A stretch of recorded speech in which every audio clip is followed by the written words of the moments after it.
शबरी सी भक्ति हो, शबरी सी भक्ति हो, और हनुमति के जैसे निष्ठा।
राघवेंद्र सरकार की जय हो।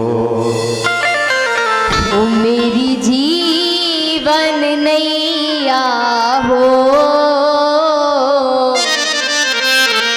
प्रभु राम की जय हो। एक बार प्रेम से बोलना पड़ेगा जय जय श्री राधे राधे। ऐसे नहीं, जोर से बोलना पड़ेगा। जोर से क्या बोलना पड़ेगा? देखो छोटे से बच्चे को याद है कि क्या बोलना है। जोर से क्या बोलना पड़ेगा? हम एक और बार बता दें, राधे राधे बोलना पड़ेगा। अच्छा, ठंड किस किस को लग रही है? सबको लग रही है ना? तो राधे राधे बोलोगे ना तो एनर्जी आ जाएगी, इसीलिए दोनों हाथ उठा करके बोलना पड़ेगा। कोई नहीं, 7 दिन में राधे राधे तो बोलना सीख ही जाएंगे। देखो रामचरितमानस भागवत कथा हमें भगवान से प्रेम करना सिखाती है, और जो रामचरितमानस है वो हमें परिवार में कैसे रहना है ये सिखाती है। लेकिन हम लोग क्या करते हैं, अपराध कर देते हैं कहीं ना कहीं कि हमने तो बहुत कथाएं सुनी है, हम कथा सुनने नहीं जाएंगे। तो जो लोग ऐसा कहते हैं, मानस में उन्हें क्या बताया गया है? कहा कि रामचरित जे सुनत अघाई,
क्या बताया, जिन हरि कथा सुनी नहीं काना, श्रवण रंध्र ही भुवन समाना। जो भगवान की कथा को नहीं सुनता तो उसके कान कैसे हैं, एक सांप के बिल के समान है, जो एक कान से सुना और दूसरे कान से निकाल दिया। फिर महाराज दिन रात चाहे कथा में बैठना, चाहे रामचरितमानस खोल करके बैठे रहना, कुछ कल्याण होने वाला नहीं है, ना मुक्ति होने वाली है। क्योंकि हमारे जीवन का कल्याण होगा, हम जो भी भगवान की कथा श्रवण करते हैं वो हमारे जीवन में उतरनी चाहिए, हमारे जीवन में धारण होनी चाहिए, तभी महाराज कल्याण हो सकता है। यहाँ जैसा हमने बताया, जो शौनकादिक ऋषि थे, जो सूत जी से अनेक प्रश्न कर रहे थे, आज उन्होंने एक प्रश्न किया, कहा बोले महाराज आज आपसे एक प्रकार के नहीं, आज आपसे 6 प्रकार के प्रश्न करने हैं। कौन से प्रश्न करने हैं? कहा बोले पहला प्रश्न हमें ये करना है कि मानव के लिए परम धर्म क्या है, ये जानना बड़ा आवश्यक है। क्या परिक्रमा लगाना परम धर्म है, या फिर कथा सुनना परम धर्म है, या फिर भगवान शंकर को जल चढ़ाना परम धर्म है? आखिर हमारा जो परम धर्म है वो है क्या है? पहला प्रश्न ये किया। दूसरा प्रश्न किया महाराज कि मंदिर में जब हम जाते हैं तो श्रेष्ठ देवी देवता कौन है? क्योंकि महाराज कोई कहता है कि भगवान कृष्ण श्रेष्ठ हैं, कोई कहता है कि शंकर भगवान श्रेष्ठ हैं, कोई कहता है हनुमान जी श्रेष्ठ हैं, समझ में नहीं आता कि हम किसको माने। तीसरा प्रश्न किया कि भगवान का वेद में नाम अजन्मा है, तो फिर भगवान ने जन्म कैसे लिया? वो देवकी वसुदेव के पुत्र कृष्ण कैसे बने? वो राजा दशरथ जी के बेटे राम कैसे बने, यदि उनका नाम अजन्मा है तो? चौथा प्रश्न किया कि भगवान के कितने अवतार हैं? कोई कहता है कि हरि अनंत हरि कथा अनंता, भगवान के कितने अवतार हैं? पांचवा प्रश्न किया कि वक्ता श्रेष्ठ कौन है? छठवां प्रश्न किया है कि भगवान ने कहा था कि धर्म संस्थापनार्थाय संभाव्यम युगे युगे, मैं धर्म की रक्षा करने के लिए युग युग में अवतार लेता रहूंगा। तो जब भगवान अपनी लीला को संपन्न करके जब चले गए थे इस धराधाम को छोड़ करके, तो ये धर्म गया किसकी शरण में?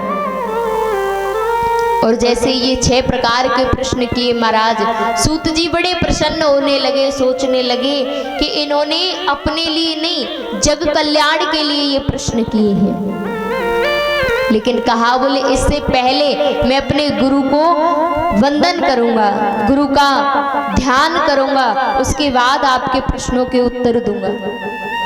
सूत जी के गुरु कौन है? श्री सुखदेव जी महाराज। सुखदेव जी महाराज का शुभारंभ कैसे हुआ, कैसे उनका प्रागट्य हुआ? कहा बोले जो सुखदेव जी हैं वो गोलोक धाम में राधा रानी की गोद में क्रीड़ा करते थे, खेलते थे एक तोते के रूप में। एक दिन क्या हुआ, राधा रानी ने कहा बोले तुम मृत्यु लोक में जाओ और जा करके भागवत जी का प्रसार प्रचार करो। तभी महाराज सुखदेव जी ने कहा बोले मैया मुझे मृत्यु लोक पर मत भेजो, क्योंकि भगवान की माया बड़ी चंचल है, बड़ी चपल है। मुझे यदि घेर लिया तो मैं माया से पार नहीं पाऊंगा, इसीलिए मुझे नहीं जाना। मैं 2-4 माला आपके नाम की कर रहा हूँ, वो भी छूट जाएगी। राधा रानी ने आशीर्वाद दिया कि मेरा आशीर्वाद है कि तुम पर माया का असर नहीं होगा।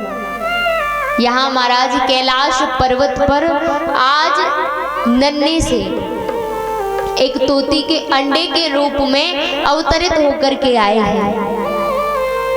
एक दिन बड़ी शीतल हवाएं चली, जितने भी पक्षी थे सब उड़ गए और वहां जो अंडा था वही पड़ा रह गया। लेकिन नारद जी सोच रहे हैं कि सुखदेव जी का शुभारंभ नहीं होगा तो इस संसार में भागवत जी का प्रसार प्रचार कैसे होगा।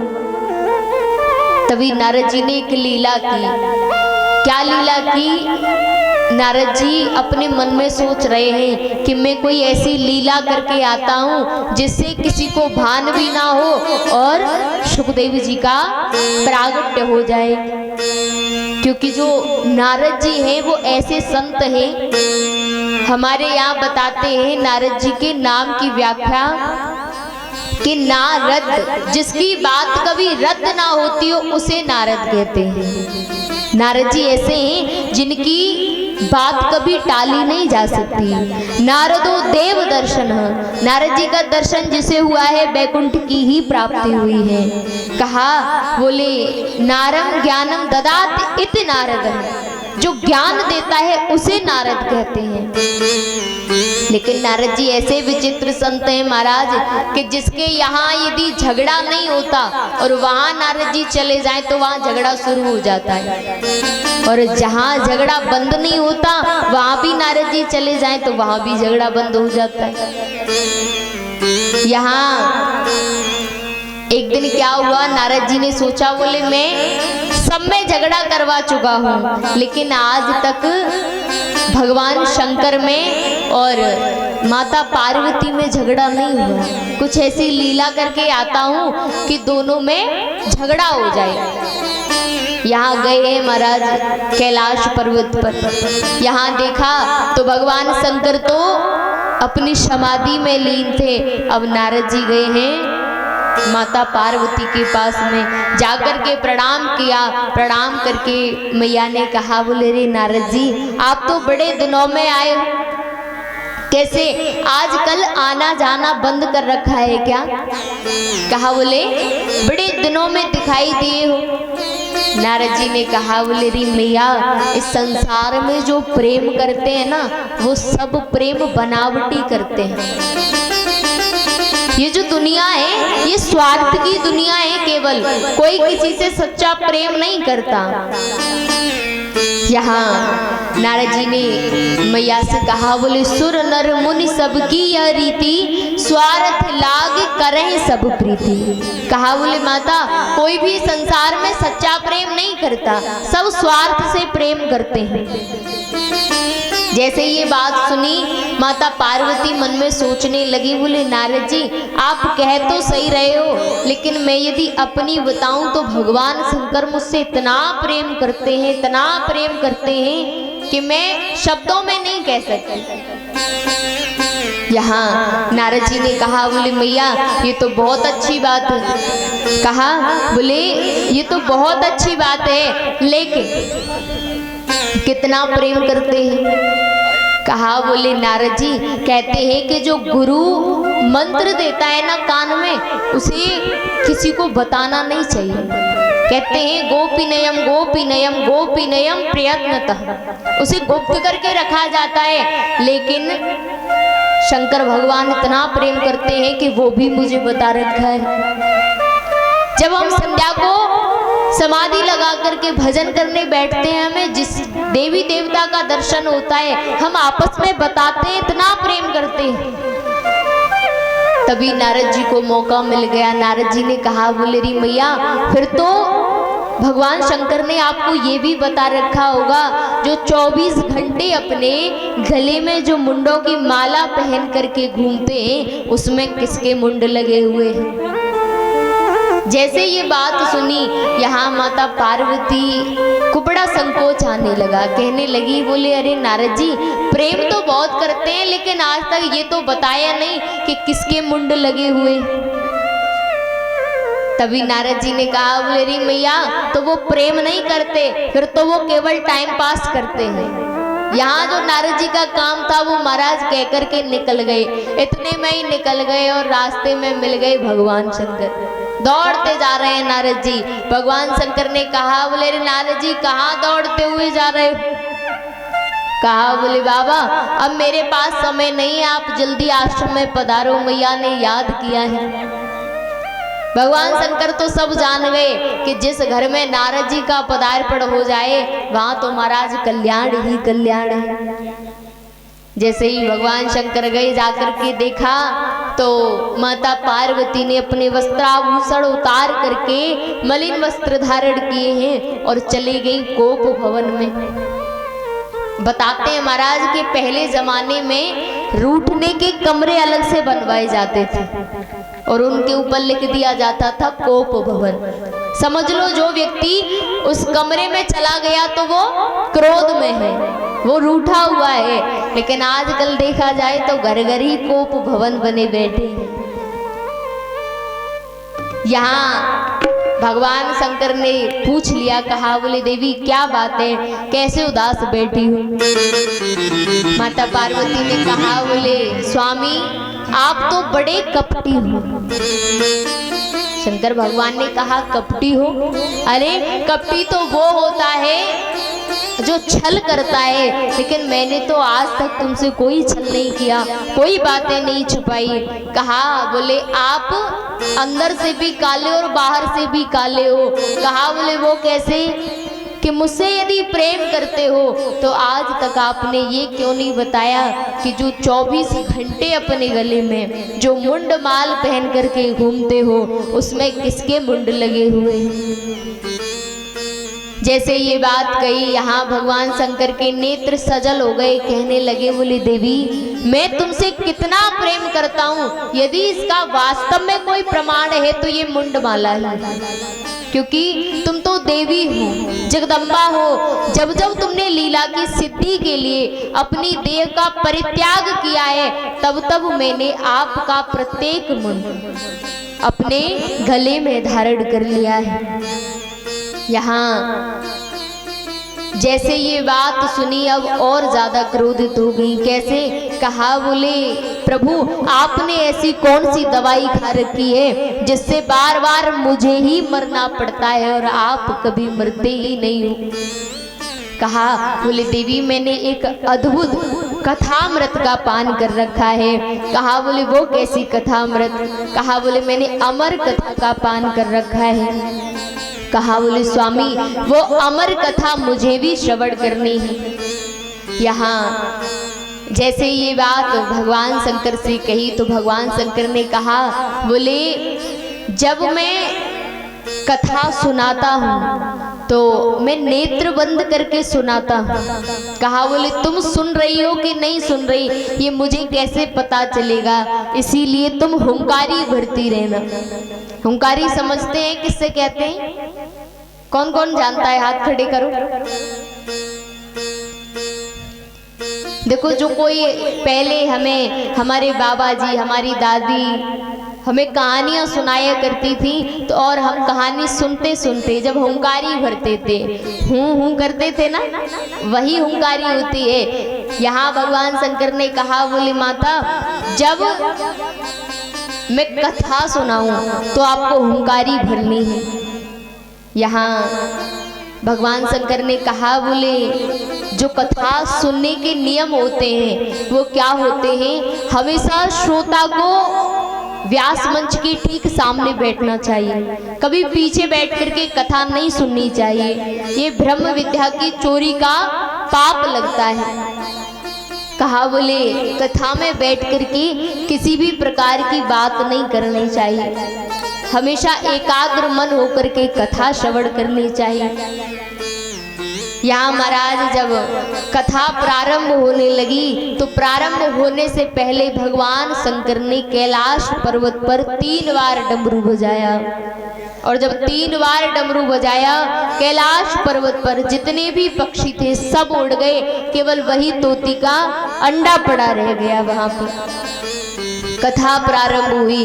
कथा प्रारंभ जब हुई तो यहाँ महाराज पहले दिन की कथा सुनी, दूसरे दिन की कथा सुनी, तीसरे दिन की कथा सुनते सुनते यहाँ माता पार्वती को निद्रा देवी ने घेर लिया। जैसे मैंने कहा था कि जब जब हमें नींद आने लगे तो बीच बीच में क्या बोलना है भूल गए, बीच बीच में बोलना है राधे राधे। क्या बोलना है? ऐसे नहीं, जोर से बोलना है। क्या बोलना है? ऐसे ही यहाँ माता पार्वती को निद्रा देवी ने घेर लिया। तो क्या होता है, आइए एक भजन के माध्यम से इस कथा को श्रवण करेंगे। बोली शंकर भगवान की जय हो। हो महासन पर महादेव जी बैठे आसन मार, और अमर कथा जब लगे सुनाने, गौरा को त्रिपुरारी उमा के पड़ गए सोता, करा दे रहे तो था उमा के पड़ गए सोता। महासन पर महादेव जी बैठे आसन मार, महासन पर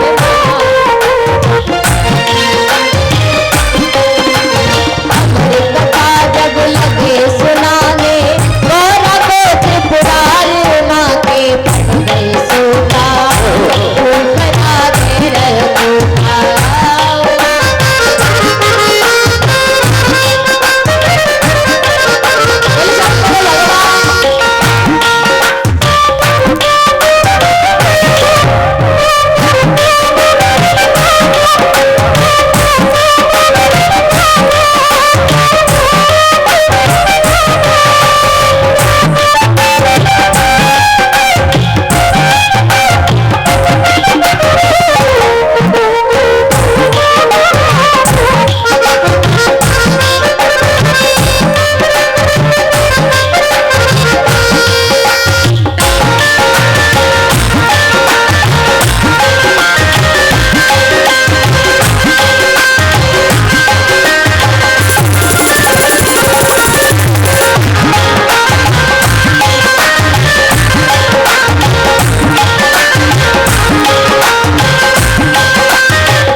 सुनते ही माता पार्वती जी को निद्रा देवी ने घेर लिया। और यहाँ जैसे ही कथा पूरी हुई और कथा पूरी होने के बाद जैसे ही भगवान शंकर ने जोर का जयकारा लगाया, बोले कृष्ण कन्हैया लाल की। और जैसे ही जोर का जयकारा लगाया, यहाँ माता पार्वती जी की नींद खुल गई। और नींद खुलते ही कहने लगी, बोले प्रभु फिर क्या हुआ कथा में। जैसे ये बात सुनी भगवान शंकर ने कहा, बोले क्या हुआ देवी, कथा तो पूरी हो गई। कहा, बोले कथा पूरी कैसे हो गई, हमें तो नींद आ गई थी। अब जैसे ही सुना कि नींद आ गई थी बड़ा अफसोस होने लगा और यहाँ क्षमा प्रार्थना भगवान शंकर से मांगने लगी। कहा, जब नींद से गौरा जागी अफसोस हुआ है भारी, जब नींद से गौरा जागी अफसोस हुआ है भारी, जब नींद से गौरा जागी अफसोस हुआ है भारी, गौरा जागी अफसोस हुआ है भारी। हाथ जोड़कर बोली प्रभु लग गई आंख हमारी, हाथ जोड़कर बोली प्रभु लग गई आंख हमारी, हाथ जोड़कर बोली प्रभु लग गई आंख हमारी, हाथ जोड़कर बोली और लग गई आंख हमारी। आधी कथा सुनी है हमने, आधी कथा सुनी है हमने, आधी है बरकरार घुमा के पड़ गई सूखा, वो बड़ा दिल है सूखा, आगे बढ़ गई सूखा, वो बड़ा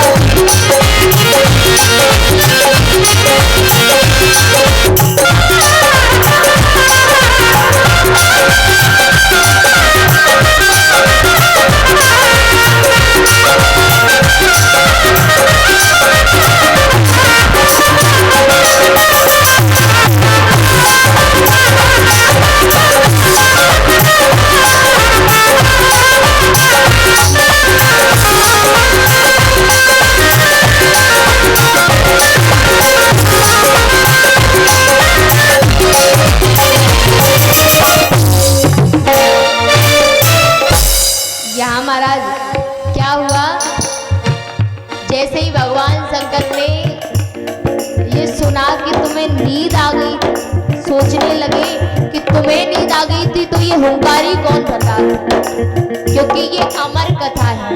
मैंने पहले दिन भी कहा और आज फिर कहती हूँ, ये वो अमर कथा है जो आसानी से किसी को सुलभ नहीं होती, और जिसे हो जाती है तो फिर महाराज वो ये जीवन मरण की कुचक्र से हमेशा के लिए निकल जाता है।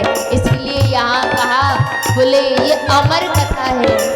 पहले दिन की कथा सुनी है उस अंडे ने तो उसमें जीव प्रादुर्भाव हो गया, दूसरे दिन की कथा सुनी है वो अंडा फूट गया, और तीसरे दिन की कथा सुनते सुनते उस अंडे में से एक नन्हा सा सुख निकला, नन्हा सा तोते का बालक निकला, और जो माता पार्वती जैसे स्वर में हुंकारी भरने लगा, क्योंकि उसने सोचा ये अमर कथा है, ये छूटनी नहीं चाहिए।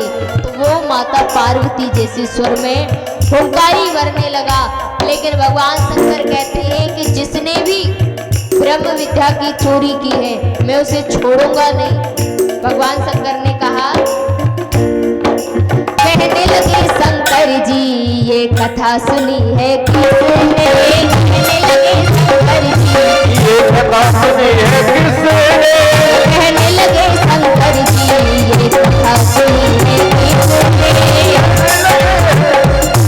ये कथा सुनी है किसने, जिंदा ना छोड़ूंगा जो दिया हूँ करा जिसने,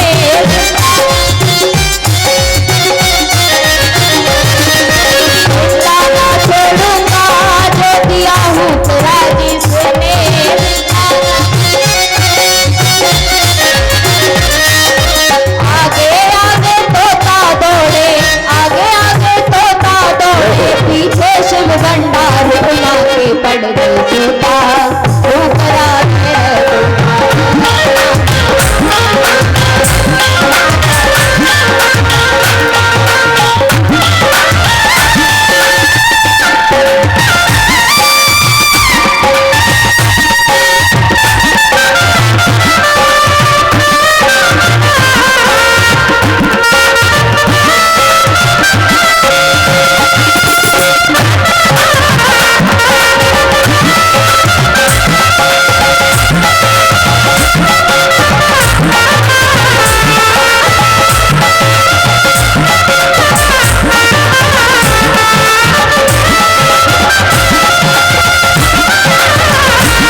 कहा, बोले हमारे कोई संतान नहीं है, मुझे बड़ा कष्ट होता है। वेदव्यास जी ने कहा, बोले सब भगवान कृपा करेंगे। और जैसे इतनी बात कही, जो उड़ करके तोता आ रहा था उसने सूक्ष्म रूप बनाया और सूक्ष्म रूप बना करके वेदव्यास जी की पत्नी के जैसे उन्होंने उबासी ली, उनके मुख में से सीधा गर्भ में प्रवेश कर गया। यहाँ महाराज कहा, उड़ते उड़ते तोता जब वेद व्यास घर आया,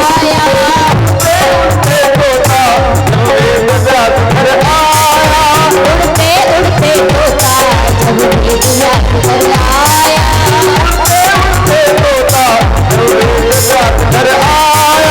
वेद व्यास की पत्नी के गर्भ में जा समाया,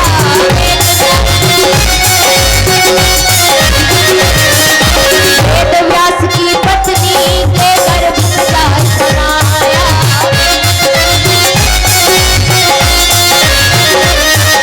नाम बड़ा सुखदेव है इनका, नाम बड़ा सुखदेव है इनका, लीला परंपार माँ के पड़ गए सोता, उपरा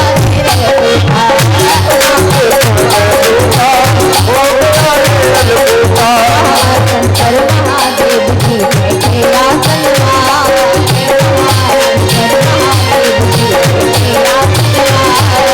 अगर कथा सब सुनाने और गोत्र पुराण माँ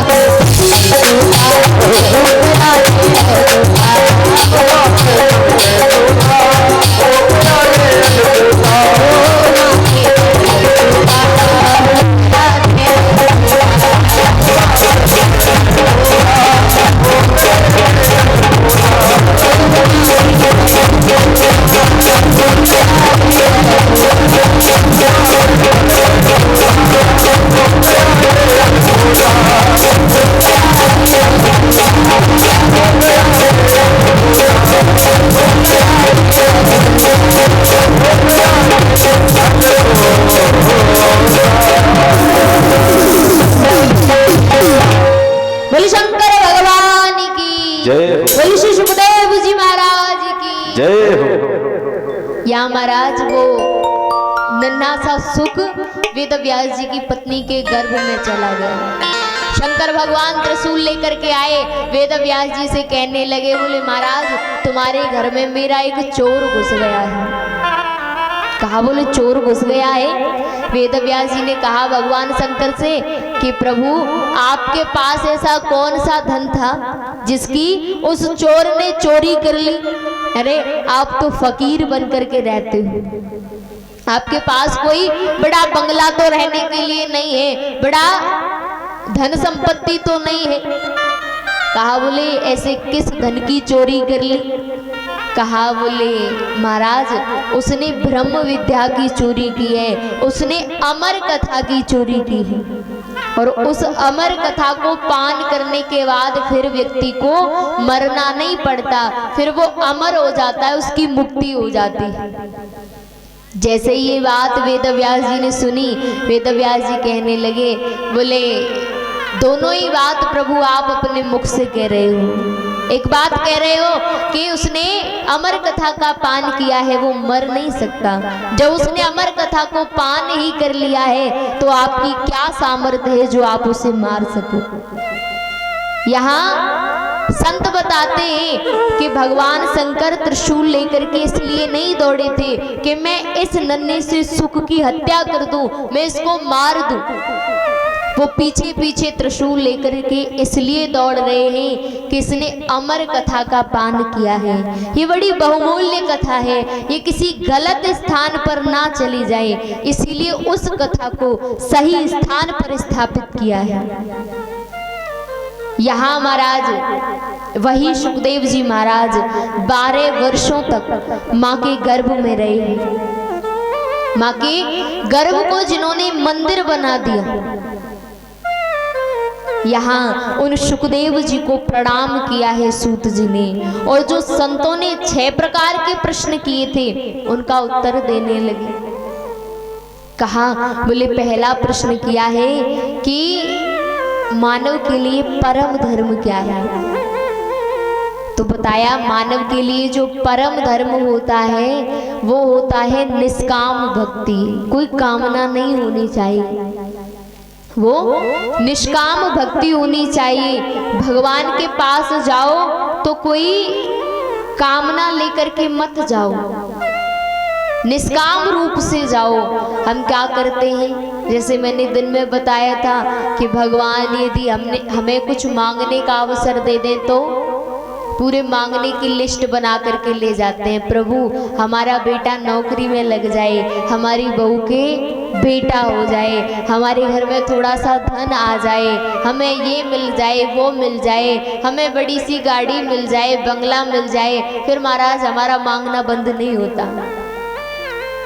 भगवान कहता है कि मैंने ही तुझे बड़ा सुंदर शरीर दिया है, सब कुछ मांगता है, लेकिन कभी आकर के ये नहीं कहता कि प्रभु मुझे कुछ नहीं चाहिए, मुझे चाहिए तो केवल आप चाहिए। यहाँ एक भक्त की पहचान क्या होती है, वो भगवान के मंदिर जाता है ना तो वो ये नहीं कहता कि प्रभु हमें संसार की वस्तु चाहिए, संसार की चीज चाहिए। वो क्या कहता है कि जिन्हें दाम प्यारे उन्हें दाम दे दो, जिन्हें दाम प्यारे उन्हें दाम दे दो, मुझे राम प्यारे मुझे राम दे दो, मुझे राम प्यारे मुझे राम दे दो। मेरी हर परीक्षा का परिणाम ले लो, मेरी हर परीक्षा का परिणाम ले लो, मुझे राम प्यारे मुझे राम दे दो। जो भक्त होता है ना वो केवल एक ही बात कहता है, प्रभु जिन्हें दाम प्यारे उन्हें दाम दे दो, मुझे तो केवल प्रभु राम प्यारे हैं, मुझे तो केवल अपने आप को दे दो। और एक बार भी महाराज हम भगवान के मंदिर में जाकर के अपने आप को समर्पित कर दें कि प्रभु मैं जैसा भी हूँ, भला हूँ बुरा हूँ, केवल आपका हूँ, फिर भगवान हमारे जीवन की नैया पार करते हैं। हमेशा निष्काम भक्ति होनी चाहिए, हृदय में छल कपट नहीं होना चाहिए। क्योंकि आपने देखा होगा जब हमारे यहाँ कोई रिश्तेदार आता है तो हम क्या करते हैं, उसके आने से पहले हम क्या करते हैं, अपने घर की सफाई करते हैं। कोई रिश्तेदार आता है तो उससे पहले अपने घर की सफाई करते हैं कि हमारा घर अच्छा नहीं होगा तो क्या कहेंगे कि इसका घर बड़ा गंदा रहता है, हम ज़्यादा दिन नहीं रुकेंगे, हम तो चले जाएंगे। इसीलिए जब किसी रिश्तेदार के आने पर हम अपने घर की सफाई करते हैं तो आप सोचो कि हम उस भगवान को अपने हृदय में यदि बुलाना भी चाहें और हमारा हृदय ही यदि साफ ना हो तो क्या भगवान आ सकता है? क्या भगवान हमारे हृदय में आ सकते हैं? हमारे हृदय में काम, क्रोध, लोभ, मोह, अहंकार भरा हुआ है और यदि हमने इसको साफ नहीं किया तो भगवान कभी भी हमारे हृदय में नहीं आ सकते। इसीलिए यदि भगवान को अपने हृदय में बुलाना है, हृदय में बिठाना है तो पहले ही अपने हृदय भवन को साफ करना चाहिए। किसी ने कहा है कि हमने आंगन नहीं बुहारा, हो चंचल मन को नहीं संवारा, हो कैसे आएंगे भगवान, कैसे आएंगे भगवान, कैसे आएंगे भगवान, कैसे आएंगे भगवान। कहा बोले हमने आंगन नहीं बुहारा, घर वाला आंगन नहीं, अपने हृदय भवन को बुहारना है, अपने हृदय को साफ करना है, तब भगवान आएंगे। कहा बोले हमारा जो परम धर्म है वो है निष्काम भक्ति। दूसरी बात कही है महाराज कि मंदिर में जाते हैं, श्रेष्ठ देवता कौन है? तो कहा बोले इष्ट एक होना चाहिए, भरोसा एक पर होना चाहिए, सबका सम्मान करना चाहिए लेकिन भरोसा एक पर होना चाहिए। कैसे? जैसे तुलसीदास जी थे, जो तुलसीदास जी थे महाराज, वो उनके इष्ट कौन थे? वो किसको मानते थे? किसको मानते थे? किसी को नहीं पता। राम जी को, वो केवल राम जी को ही भजते थे। लेकिन एक दिन क्या हुआ, वो सोचने लगे कि मैं एक बार कृष्ण की नगरी में जाऊं, मैं कृष्ण की नगरी में जाकर के देखूं। तो यहाँ महाराज एक बार तुलसीदास जी वृंदावन में आए और वृंदावन में आकर के देखा, क्या देखा कि वृंदावन में तो हर व्यक्ति राधे राधे बोलता है। क्या बोलता है? राधे राधे बोलता है। अब यहाँ तुलसीदास जी किसी से कहते हैं राम राम और उत्तर मिलता है राधे राधे का। कैसे? अब यहाँ तुलसीदास जी अपने मन में सोच रहे हैं, कहा बोले इस ब्रज भूमि में मेरे राम जी से ऐसा क्या बैर है जो कोई राम जी का नाम नहीं लेता, जिसे देखो वो ही राधे राधे बोलता है, राधे राधे ही गाता है। यहाँ महाराज बिहारी जी के मंदिर में गए, बिहारी जी के मंदिर में गए हैं, जाकर के देखा तो यहाँ जो बिहारी जी के मंदिर में गोसाई जी हैं वो हंस कर के कहने लगे, कहा बोले कैसे तुलसीदास जी आज पारा बदल लिया है क्या? आज अपने राम जी को छोड़ करके और हमारे कन्हैया को भजने के लिए आ गए हो क्या? जैसे ये बात सुनी तो तुलसीदास जी ने कहा बोले कित मुरली कित चंद्र का कित गोपियन को साथ। यहाँ कहा बोले गोसाई जी आप यदि कहते हैं कि मैंने अपना पारा बदल लिया, अपने ठाकुर को छोड़ करके आया हूँ, तो मैं ठाकुर को छोड़ करके नहीं आया। कहा बोले यदि इनकी छवि का आप बात करो तो कहा बोले कहा कहूँ छवि आपकी भले बने हो नाथ। बिहारी जी की छवि का मैं वर्णन नहीं कर सकता कि कितनी प्यारी है। कहा कहूँ छवि आपकी भले बने हो नाथ, पर तुलसी मस्तक तब झुके तब धनुष बाण लियो हाथ।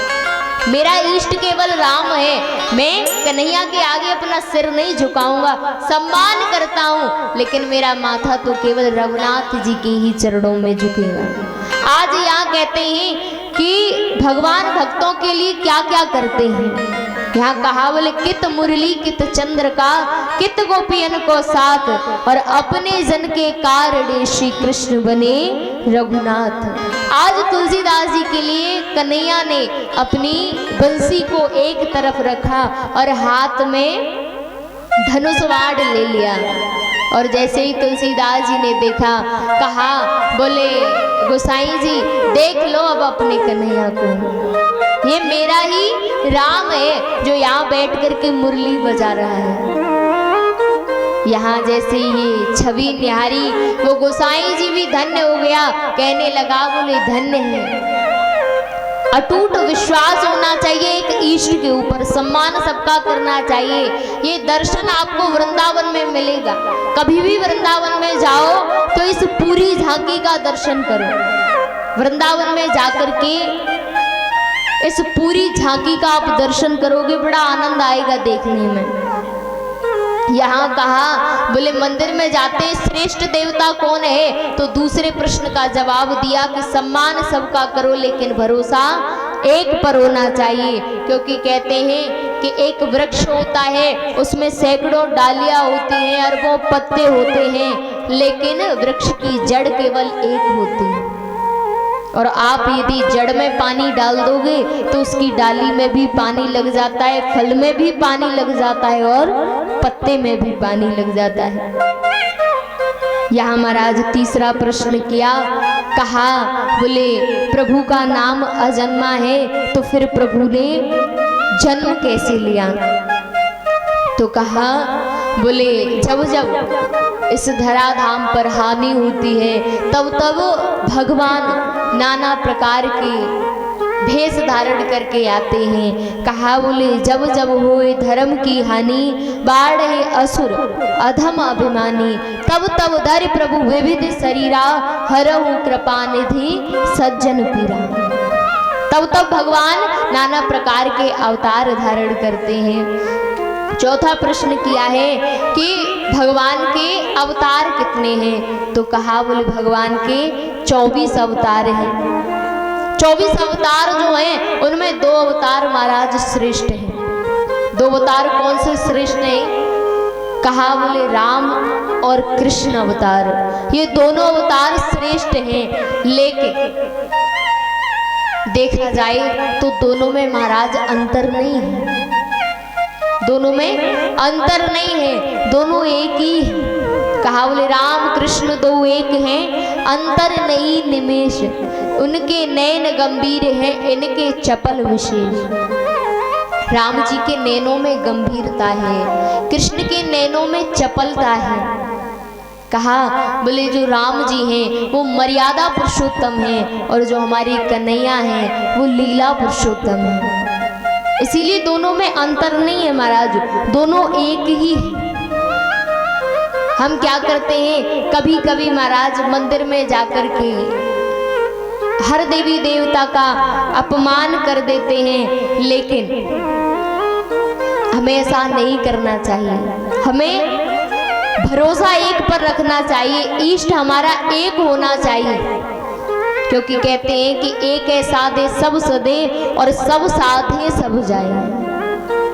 हमेशा भरोसा एक पर करना चाहिए, एक पर होना चाहिए। और यदि हमारा भरोसा अटूट नहीं है, यदि हमारा भरोसा कच्चा है, तो फिर हमें भगवान की प्राप्ति नहीं हो सकती। इसीलिए हमेशा अपना भरोसा भगवान पर अटूट रखना चाहिए, क्योंकि इस संसार में केवल 2 द्वार ऐसे हैं जहां बड़ी सच्चाई के साथ में सुनी जाती है। एक है मेरे ठाकुर का दरबार और दूसरा है अपने गुरु का दरबार। और तो आप संसार में अपने कितने भी दुखड़े सुना लेना महाराज, कुछ होने वाला नहीं है। संसार के लोग आज सुनेंगे और कल वही आपकी हंसी उड़ा देंगे। इसीलिए संसार में अपने दुखड़े मत रोना।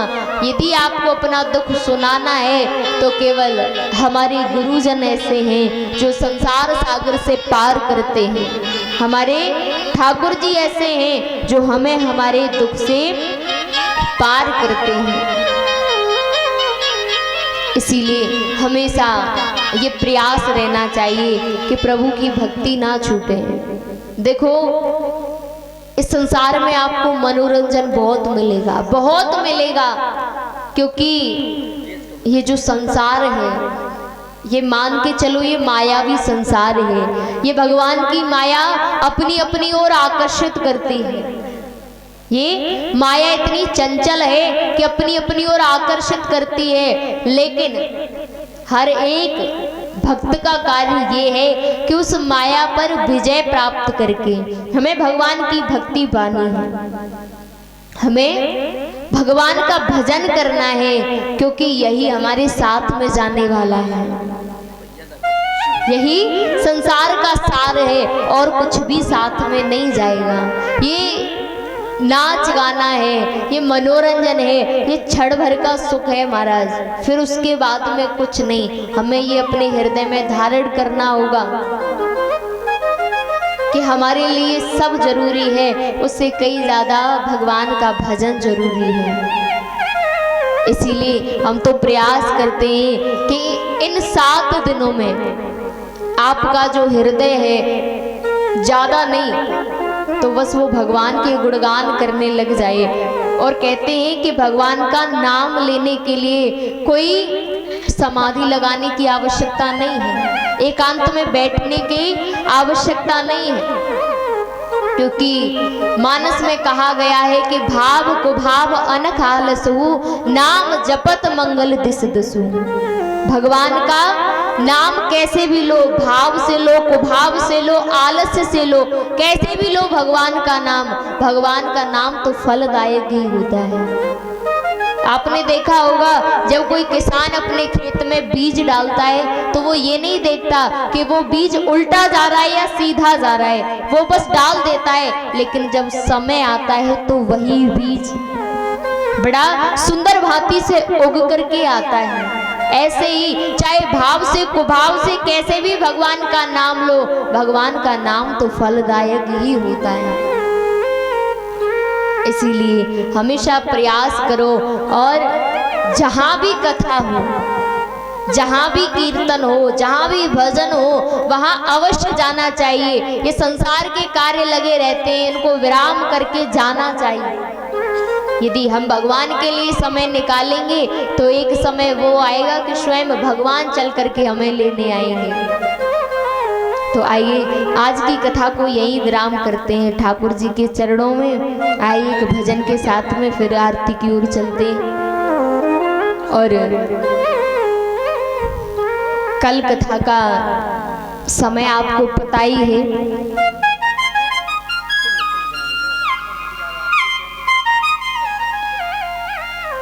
आप सबको बता दिया कथा का समय, और चेंज होता रहेगा कल तक। आपको हवन के टाइम में बता दिया जाएगा कथा का समय। आइए सभी अपने अपने स्थान पर खड़े होकर के एक भजन का आनंद लेकर के आरती की ओर चलेंगे।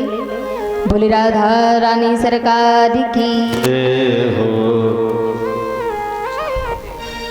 बोली बांके बिहारी लाल की। हो काली कमली वाला मेरा यार है, हो मेरे मन का मोहन तू दिलदार है। अच्छा, किस किसने कन्हैया को अपना यार मान लिया है? मान लिया है ना? तो दोनों हाथ उठा करके कहेंगे, हो काली कमली वाला मेरा यार है, यार है। काली कमली वाला मेरा यार है, वो मेरे मन का मोहन दिलदार है। काली कमली वाला मेरा यार है, यार है। मेरे मन का मोहन दिलदार है। मेरा यार है,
भक्ता। हे गिरधर तेरी आरती गाओ, हे गिरधर तेरी आरती गाओ।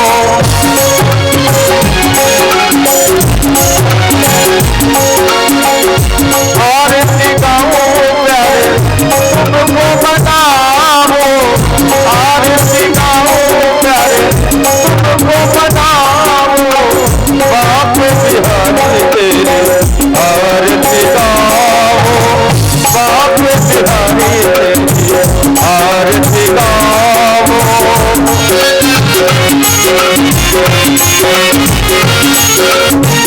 श्री हरिदास के प्यारे तुम हो, तेरे मोहन जीवन धन हो। प्यारी छवि तेरी मन में बसाओ, हे गिरधर तेरी आरती गाओ।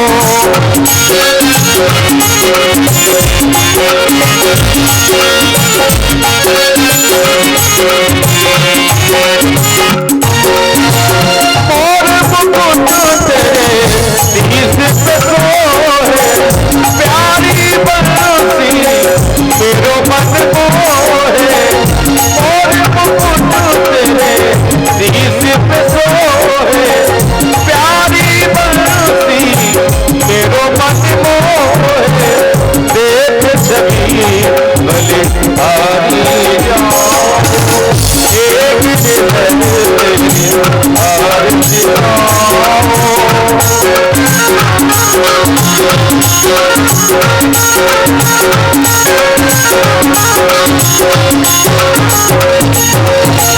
चरणों से निकली है गंगा प्यारी, चरणों से निकली है गंगा प्यारी। जिसने सारी दुनिया है तारी, जिसने सारी दुनिया है तारी। उन चरणों में मैं शीश नवाऊं, हे गिरधर तेरी आरती गाओ।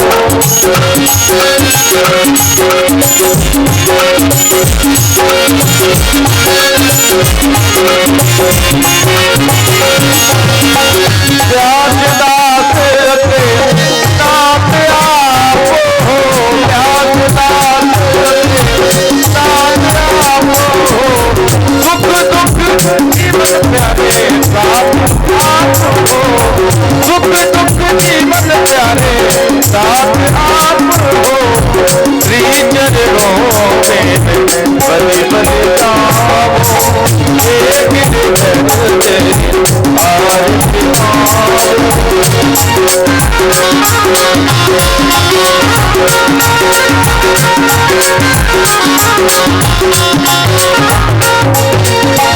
संग सोहे प्रस आदि दुलारी, संग सोहे प्रस आदि दुलारी। ललिता विशाखा रखिया प्यारी, ललिता विशाखा रखिया प्यारी। बात सदा रावण पाओ, हे गिरधर तेरी आरती गाओ। बाप बिहारी तेरी आरती गाओ, हे गिरधर तेरी आरती गाओ, हे गिरधर तेरी आरती गाओ।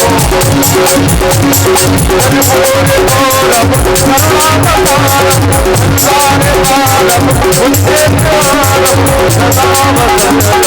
मेरे आरती भवानी देवम नमामि, तुम्हें माता जगन्नाथ तुम्हें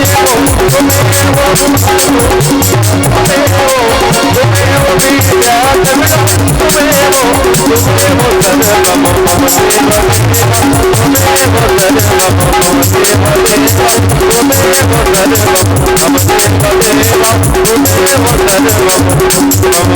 सर्वम मम देव देवा।